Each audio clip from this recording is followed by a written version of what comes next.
Children, now we will be studying chapter number 9, kinds of phrases. Okay, so children, we have just got an idea about sentences, phrases and clauses. Now if we have to study phrases in details, we already know that when some words work together as a unit but do not contain a finite verb, they are known as a phrase. In other words, a phrase is a group of words that does not contain a subject and a predicate. Okay, so over here they have told that we have a little lesser number of words, and these group of words do not have a subject, do not have a predicate. By predicate we mean it does not have a finite verb. Okay, and these group of words, they do not make complete sense. Okay, they need some other words to make them have complete sense. Okay, so this is what phrases are. So there are three types of phrases, children: adjective phrase, adverb phrase and noun phrase. Okay, so adjective phrase, adverb phrase and noun phrase, they have been developed out of the fact that when a phrase acts as an adjective, then it is an adjective phrase. When it is acting as an adverb in a sentence, it is an adverb phrase, and when it is acting as a noun in a sentence, it is a noun phrase. Okay, let's look at it in a little bit of detail. Adjective phrases. A phrase which does the work of an adjective is an adjective phrase. Let's consider a few examples. The books on the shelves are for sale. If we study this sentence, the is the definite article, books is the noun, the subject in the sentence. On the shelves, this group of words is basically qualifying the noun, the subject, books over here. So it is a adjective phrase. Are for sale.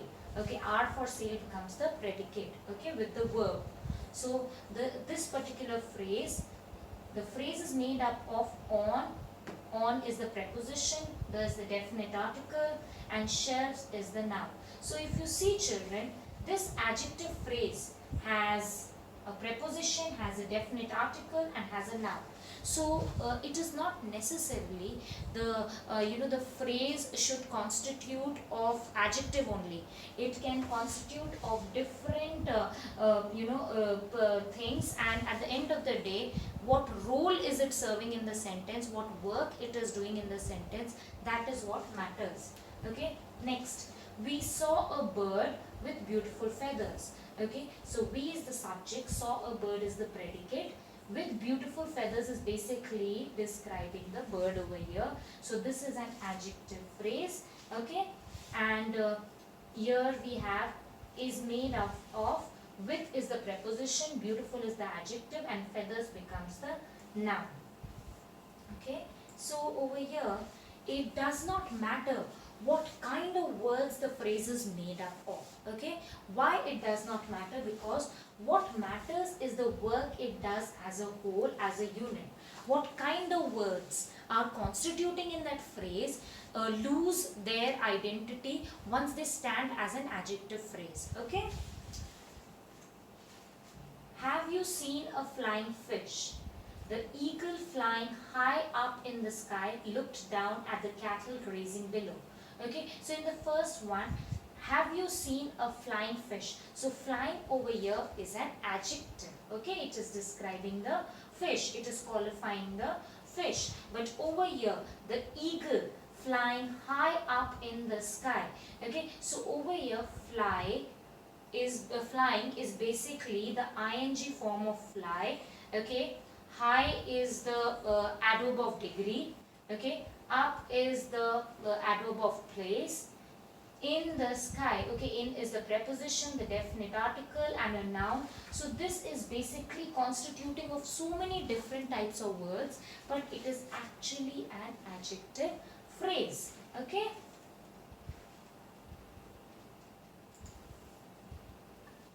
so as I had told your children, flying is basically the ing form of fly. Okay, and high is the adverb of degree, Up is the adverb of place, in is the preposition, the is the article, sky is the noun. So all together, though it is an adjective phrase, it is constituting of so many different types of verbs, because what role it is serving in the sentence, that's what is important. When you come across the ing form of verb, you must try to find out whether it is acting as an adjective or as a main verb with the aid of a helping verb. Okay, this is very crucial, children. How will you come to know whether the ing form of a verb is used as an adjective or it is being used as a verb along with a helping verb? Okay, it cannot be used without a helping verb. If it has to act as a main verb, some helping verb will come along. Let's see in the example. Okay. Remember that the ing form cannot act as a main verb without another verb to help it. The girl was picking flowers. Okay, so was picking is the verb over here. Picking is the main verb, that is the ing form of pick. Okay, and was is the helping verb. That's why it is acting as a main verb. Without was, the girl picking flowers, it does not make sense. It is grammatically incorrect. Okay, so we require the helping verb was, and then only this can act as a main verb. Next sentence. So over here it is acting as a verb. The next sentence it will act as an adjective. The girl picking flowers is my sister. So picking flowers is basically helping us understand which girl we are talking about. So here it is acting as an adjective. Okay, so that's how it is, children. Now the next one, children, adverb phrases. Okay, a phrase which does the work of an adverb is an adverb phrase. Tarun followed the doctor's advice with utmost care. Okay, so over here, children, Tarun is the subject, followed the doctor's advice is the predicate, with utmost care is basically the adverb phrase, because it is helping us, it is telling us how Tarun followed the doctor's advice, in what manner he followed the doctor's advice, with utmost care. So it is basically adverb of manner. Okay.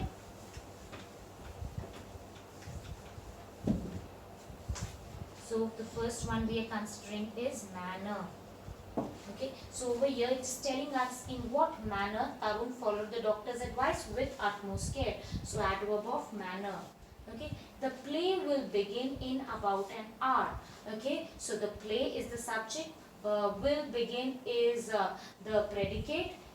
In about an hour is the phrase, because it does not have a subject, it does not have a predicate, it does not make sense on its own, it is requiring the other part of the sentence, right? And it is basically telling us when will the play begin. So when it is telling us when the play will begin, it is basically highlighting the point of time. So it is the adverb of time. Okay, so it is adverb phrase of time. Okay, next. You can get this book in all the bookshops. Okay, so you is the subject, can get this book is the predicate. In all the bookshop is actually the phrase. It is not having a subject, it's not having a predicate, but it is giving us an idea where will we find the books. Okay, so it is the adverb phrase of place. Okay, next one. Jim will succeed because of his perseverance. Okay, so over here Jim is the subject, will succeed is the predicate, because of his perseverance is the phrase over here.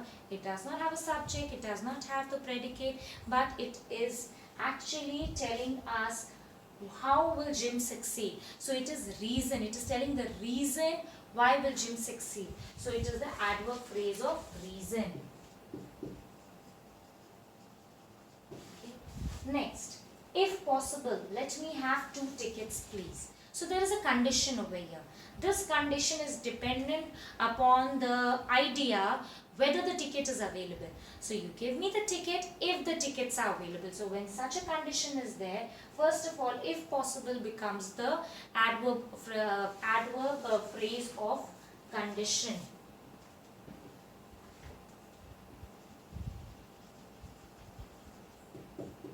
Okay. So children, this is about adverb phrases. Noun phrases. A phrase which does the work of a noun is a noun phrase. Only a noun or a word or group of words acting like a noun can be the subject or object of a verb. Okay, now children, over here they are trying to tell us that any group of words which acts as a noun is a noun phrase. Okay, now what is the role of a noun in a sentence? A noun is basically the subject or the object of the verb in the sentence. Okay, so now whenever such a thing happens, only a noun can take the role, or group of words acting like a noun can become a subject or an object of a verb. Also, one more thing, a phrase which is the subject or object of a verb is a noun phrase. A noun phrase like a noun can be the object of a preposition. So there are three things that they are trying to tell us over here. The three things are that usually every time the subject and the object of a verb are noun. Okay, so that will be applied on the words which are as noun phrase also. That if the group of words acting as a noun phrase are in the subject or the object, then they are a noun phrase. And one more, the last point, the third point is that it can be the object of a preposition also. So the object which is following the preposition can also be a noun phrase. Okay, let's check the examples, then you will understand it better. Okay, the first example, eating junk food is not good for health. Okay, so eating junk food is basically group of words, and these group of words are acting as the noun over here, are acting as the subject over here. Is not good for health becomes the predicate along with that verb.